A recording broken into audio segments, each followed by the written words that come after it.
നമസ്കാരം. Elemental P S സിയുടെ മറ്റൊരു അധ്യായത്തിലേക്ക് എല്ലാവർക്കും സ്വാഗതം.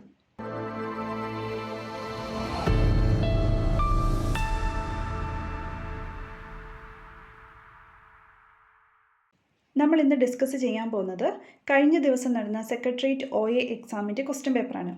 കോഡ് A പ്രകാരമുള്ള ക്വസ്റ്റ്യൻ പേപ്പറാണ് നോക്കുന്നത്. ഇതിൽ റിലേറ്റഡ് ഫാക്റ്റായിട്ട് ഇൻക്ലൂഡ് ചെയ്തിരിക്കുന്നത് SCRT പോയിൻറ്റുകളാണ്. അതുകൊണ്ട് തന്നെ കുറച്ച് ലെങ്തിയാണ് വീഡിയോ. ഈ വീഡിയോയിലൂടെ ഇന്നത്തെ വീഡിയോയിലൂടെ നോക്കുന്നത് ഹിസ്റ്ററി പോർഷൻസ് ആണ്. World history, Indian history, Kerala history, ഈ ഭാഗത്തു നിന്നും ചോദിച്ചിട്ടുള്ള ഒരു 6 ക്വസ്റ്റ്യൻസും അതിൻ്റെ റിലേറ്റഡ് ഫാക്റ്റുകളാണ് നോക്കുന്നത്. നമുക്ക് ചോദ്യങ്ങളിലേക്ക് കടക്കാം. ഒന്നാമത്തെ ചോദ്യം, ഗാന്ധിയും അരാജകത്വവും എന്ന ഗ്രന്ഥം രചിച്ചതാര്? Answer option D, Chettur Sankaran Nair. ആരാണ് ചേറ്റൂർ ശങ്കരൻ നായർ എന്ന് നോക്കാം. INCയിൽ അധ്യക്ഷ പദവിയിലെത്തിയ ഒരേ ഒരു മലയാളിയാണ് ചേറ്റൂർ ശങ്കരൻ നായർ. ഏത് സെഷനിലായിരുന്നു? 1897 അമരാവതി സമ്മേളനത്തിലാണ് ചേറ്റൂർ ശങ്കരൻ നായർ ഇന്റർനാഷണൽ കോൺഗ്രസിൻ്റെ അധ്യക്ഷ പദവിയിലെത്തിയത്. ഇദ്ദേഹം ജനിച്ചത് പാലക്കാടാണ്. വൈസ്രോയുടെ എക്സിക്യൂട്ടീവ് കൗൺസിൽ അംഗത്വം ഇദ്ദേഹം രാജിവെക്കാനിടയായ സംഭവമാണ് ജാലിയൻ വാലാബാഗ് കൂട്ടക്കൊല. അപ്പോൾ എന്താ പറഞ്ഞത്? ജാലിയൻ വാലാബാഗ് കൂട്ടക്കൊലയെ തുടർന്ന് ഇദ്ദേഹം വൈസ്രോയുടെ എക്സിക്യൂട്ടീവ് കൗൺസിൽ അംഗത്വം രാജിവെച്ചു. ഗാന്ധിയൻ സമരമാർഗങ്ങളോട് കടുത്ത വിയോജിപ്പിച്ച് പ്രകടിപ്പിച്ച് അദ്ദേഹം രചിച്ച ഗ്രന്ഥമാണ് ഗാന്ധിയും അരാജകത്വവും. അപ്പോൾ ഗാന്ധിയും അരാജകത്വവും എന്ന പുസ്തകത്തിൻ്റെ ഉള്ളടക്കം എന്താണ്? ഇദ്ദേഹത്തിന് ഗാന്ധിയൻ സമരമാർഗങ്ങളോടുള്ള വിയോജിപ്പാണ്. അടുത്ത ചോദ്യം, കേരള ചരിത്രത്തിലെ പ്രധാന സംഭവങ്ങളെ കാലഗണനാക്രമത്തിലാക്കുക. ഇതിൻ്റെ ആൻസർ ഓപ്ഷൻ സി ആണ്. ആറ്റിങ്ങൽ കലാപം ആദ്യം നടന്നു, അതിനുശേഷം ഏതാണ്? കുളച്ചൽ യുദ്ധം, അത് കഴിഞ്ഞിട്ടാണ് ശ്രീരംഗപട്ടണം സന്ധി, പിന്നീടാണ് കുണ്ടറ വിളംബരം. ഇത് SCRTയിലെ ചാപ്റ്ററിൽ കൊടുത്തിരിക്കുന്ന ആ ഒരു ഓർഡറിൽ തന്നെയാണ് ഇത് ചോദിച്ചിരിക്കുന്നത്. അപ്പം ആ ഒരു ചാപ്റ്ററിലെ പ്രധാനപ്പെട്ട വർഷങ്ങൾ, ആ ചാപ്റ്ററിൽ മെൻഷൻ ചെയ്തിട്ടുള്ള പ്രധാനപ്പെട്ട വർഷങ്ങളും അതിൻ്റെ സംഭവങ്ങളും ഇവിടെ പറയാൻ പോവുകയാണ്. ഇത് കുറച്ച് അധികമുണ്ട്, കുറച്ച് ലെങ്തിയാണ്. വർഷങ്ങളൊക്കെ തെറ്റിപ്പോകാതെ തന്നെ നോട്ട് ചെയ്ത് പഠിക്കുക. അപ്പോൾ ഇത് റെഫർ ചെയ്ത് SCRT റെഫർ ചെയ്ത് പഠിക്കാൻ സമയമില്ലാത്തവരെ ഉദ്ദേശിച്ചാണ് ഇത് മുഴുവനായിട്ട് ഇൻക്ലൂഡ് ചെയ്തിരിക്കുന്നത്. അപ്പോൾ ഈ നോട്ട് ചെയ്ത് തന്നെ പഠിക്കണം. ആറ്റിങ്ങൽ കലാപം 1721. ആറ്റിങ്ങൽ കലാപം 1721. ശ്രീരംഗപട്ടണം സന്ധി 1792. ശ്രീരംഗപട്ടണം സന്ധി 1792. കുളച്ചൽ യുദ്ധം 1741. കുളച്ചൽ യുദ്ധം 1741. ബ്രിട്ടീഷുകാർ ഇംഗ്ലീഷ് ഈസ്റ്റ് ഇന്ത്യ കമ്പനിയുടെ പ്രതിനിധിയായി കേരളത്തിലെത്തിയത് 1615. ഇത്രയും ഒന്നോടെ നോക്കാം. കുളച്ചൽ യുദ്ധം 1741. ബ്രിട്ടീഷുകാർ ഇംഗ്ലീഷ് ഈസ്റ്റ് ഇന്ത്യ കമ്പനിയുടെ പ്രതിനിധിയായി കേരളത്തിലെത്തിയത് 1615. ആറ്റിങ്ങൽ കലാപം 1721. ശ്രീരംഗപട്ടണം സന്ധി 1792. ഒന്നാം പഴശ്ശി കലാപം 1793 to 1797. ഒന്നാം പഴശ്ശി കലാപം 1793 തൊട്ട് 1797 വരെ. രണ്ടാം പഴശ്ശി കലാപം 1800 തൊട്ട് 1805 വരെ. രണ്ടാം പഴശ്ശി കലാപം 1800 തൊട്ട് 1805 വരെ. കുണ്ടറ വിളംബരം 1809 ജനുവരി 11. കുണ്ടറ വിളംബരം 1809 ജനുവരി 11. ഒന്നാം പഴശ്ശി കലാപം 1793 തൊട്ട് 1797. രണ്ടാം പഴശ്ശി കലാപം 1800 തൊട്ട് 1805. കുണ്ടറ വിളംബരം 1809 ജനുവരി 11. മലബാർ കുടിയായ്മ നിയമം 1929. മലബാർ കുടിയായ്മ നിയമം 1929. പണ്ടാരപ്പാട്ട വിളംബരം 1865. പണ്ടാരപ്പാട്ട വിളംബരം 1865. ജന്മി കുടിയാൻ നിയമം 1896. ജന്മി കുടിയാൻ നിയമം 1896. കൊച്ചി കുടിയായ്മ നിയമം 1914. കൊച്ചി കുടിയായ്മ നിയമം 1914. മലബാർ കുടിയായ്മ നിയമം 1929. പണ്ടാരപ്പാട്ട വിളംബരം 1865. ജന്മി കുടിയാൻ നിയമം 1896. കൊച്ചി കുടിയായ്മ നിയമം 1914. കേരളത്തിലെ ആദ്യ റെയിൽപാത 1861 ബേപ്പൂർ തൊട്ട് തിരൂർ വരെ. കേരളത്തിലെ ആദ്യ റെയിൽപാത എന്നാണ് 1861. പ്രൈമറി വിദ്യാഭ്യാസം സൗജന്യമാക്കി വിളംബരം ചെയ്തത് 1817. പ്രൈമറി വിദ്യാഭ്യാസം സൗജന്യമാക്കിയത് 1817 ഗൗരി പാർവതി ഭായ്. അപ്പോൾ പ്രൈമറി പാർവതി അങ്ങനെ കണക്ട് ചെയ്ത് ആ വ്യക്തി ഓർത്തിരിക്കുക. കേരളത്തിലെ ആദ്യ റെയിൽപാത 1861. പ്രൈമറി വിദ്യാഭ്യാസം സൗജന്യമാക്കി വിളംബരം ചെയ്തത് 1817 ഗൗരി പാർവതി ഭായ്. രാജ്യസമാചാരം, പശ്ചിമോദയം എന്നിവ പ്രസിദ്ധീകരിച്ചത് 1847 തലശ്ശേരിയിൽ നിന്നും. രാജ്യസമാചാരം, പശ്ചിമോദയം പ്രസിദ്ധീകരിച്ചത് 1847 തലശ്ശേരിയിൽ നിന്ന്. ചാന്നാർ ലഹള 1859. അരുവിപ്പുറം ശിവപ്രതിഷ്ഠ 1888. വൈക്കം സത്യാഗ്രഹം 1924. വൈക്കം സത്യാഗ്രഹം 1924. ഗുരുവായൂർ സത്യാഗ്രഹം 1931-32 കാലഘട്ടം. ഗുരുവായൂർ സത്യാഗ്രഹം 1931-32 കാലഘട്ടം.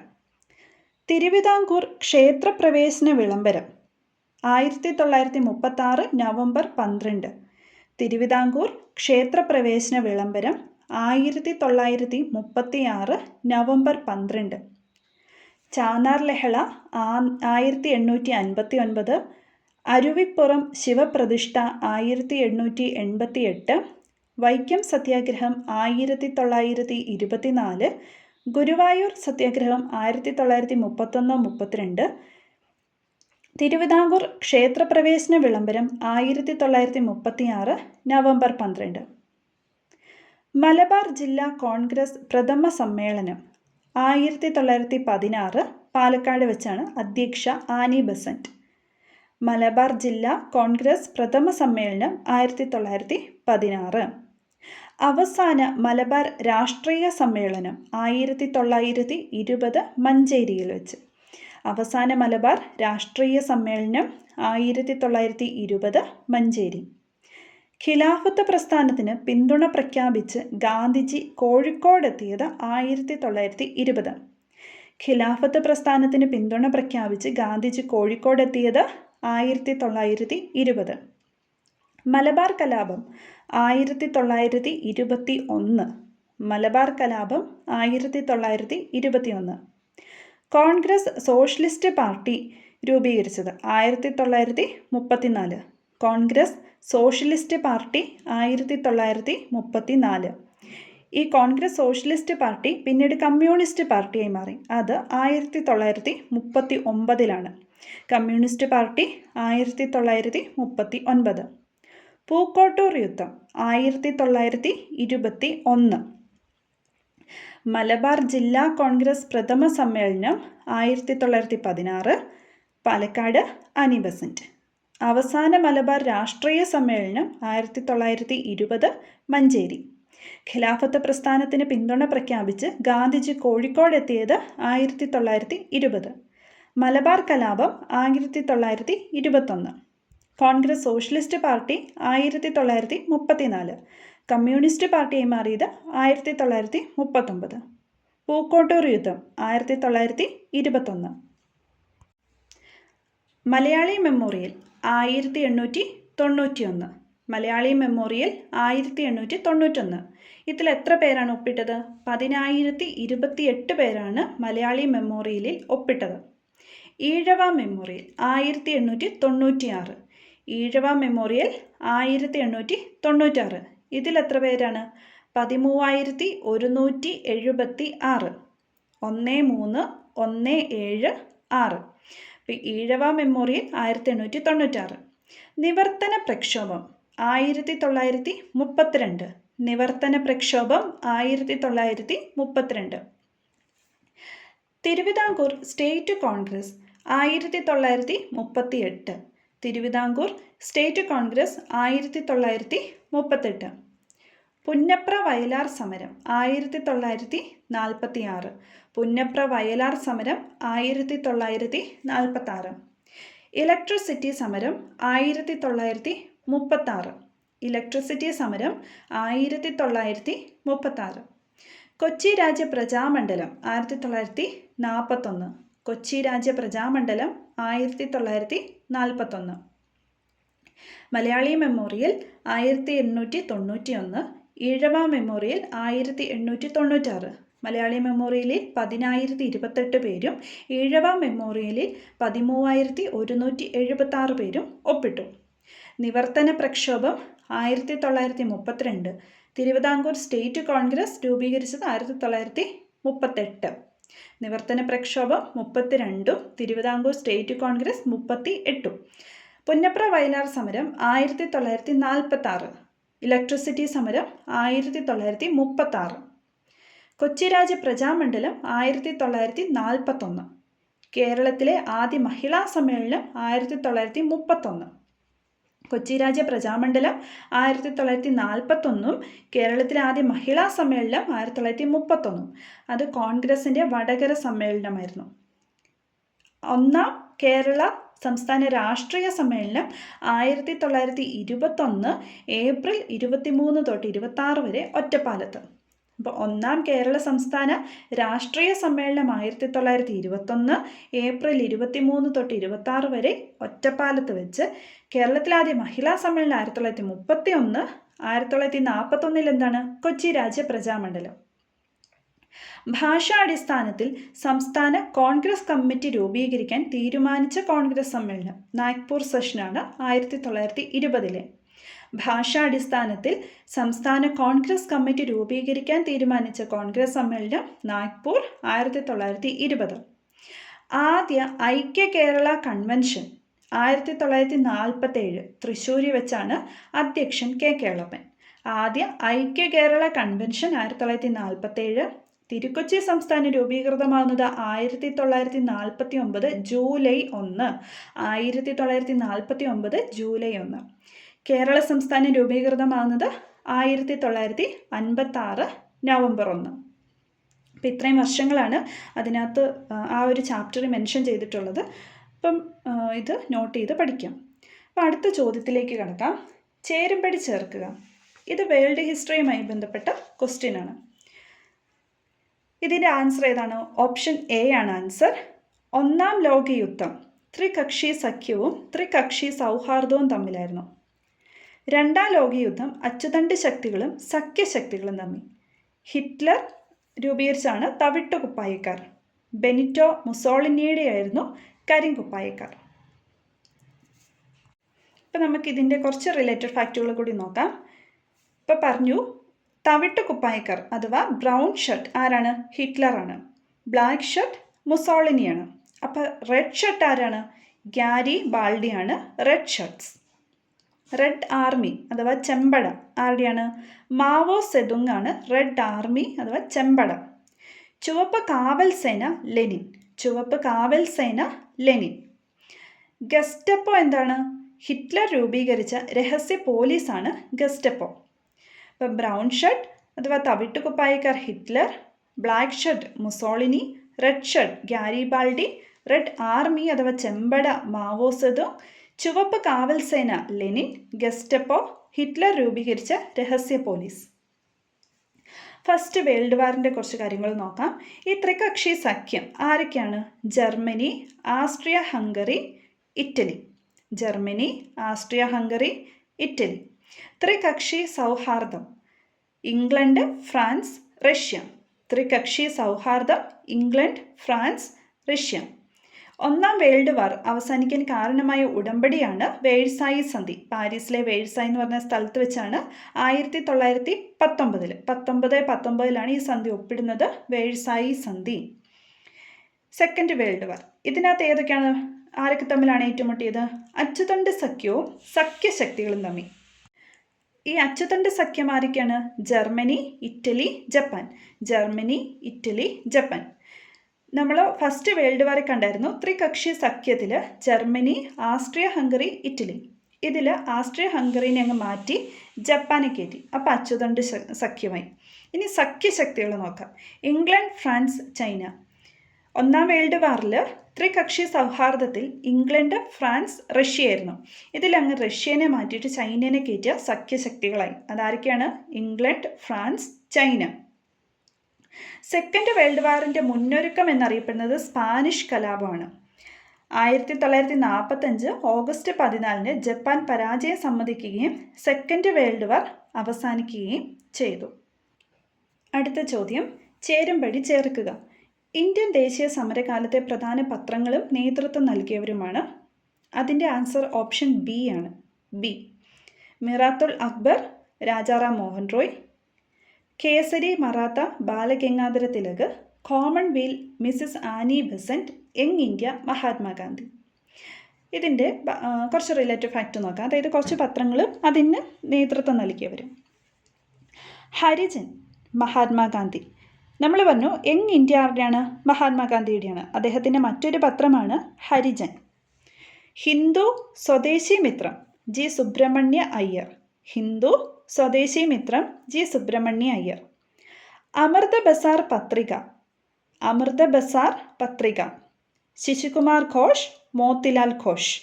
അമൃത ബസാർ പത്രിക ആരാണ് നേതൃത്വം നൽകിയത്? രണ്ടുപേരാണ്, ശിശുകുമാർ ഘോഷും മോത്തിലാൽ ഘോഷും. ബോംബെ സമാചാർ, ഫർദോർജി മർസ്ബാൻ. ബോംബെ സമാചാർ, ഫർദോർജി മർസ്ബാൻ.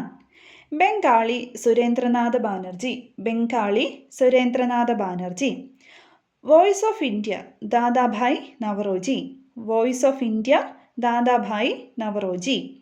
ഷോം Prakash Ishwarchandra Vidyasagar. Shome Prakash Ishwarchandra Vidyasagar. New India commonwealth Annie Besant. നമ്മൾ കോമൺവെൽത്ത് ആനി ബെസന്റിൻ്റെ അന്ന് കണ്ടായിരുന്നു. യങ് ഇന്ത്യ മഹാത്മാഗാന്ധിയുടെ അന്ന് കണ്ടായിരുന്നു. അപ്പം ന്യൂ ഇന്ത്യ ആരുടെയാണ്? ആനി ബെസന്റിൻ്റെ തന്നെയാണ്. New India Annie Besant. Al Hilal, Maulana Abdul Kalam Azad. അൽ ഹിലാൽ, മൗലാന അബ്ദുൽ കലാം ആസാദ്. വന്ദേ മാതരം, ലാലാ ലജ്പത് റായ്. വന്ദേ മാതരം, ലാലാ ലജ്പത് റായ്. നേഷൻ, ഗോപാലകൃഷ്ണ ഗോഖലെ. നേഷൻ, ഗോപാലകൃഷ്ണ ഗോഖലെ. അടുത്ത ചോദ്യം, അതും ഒരു ചേരുംപടി ചേർക്കുകയാണ്.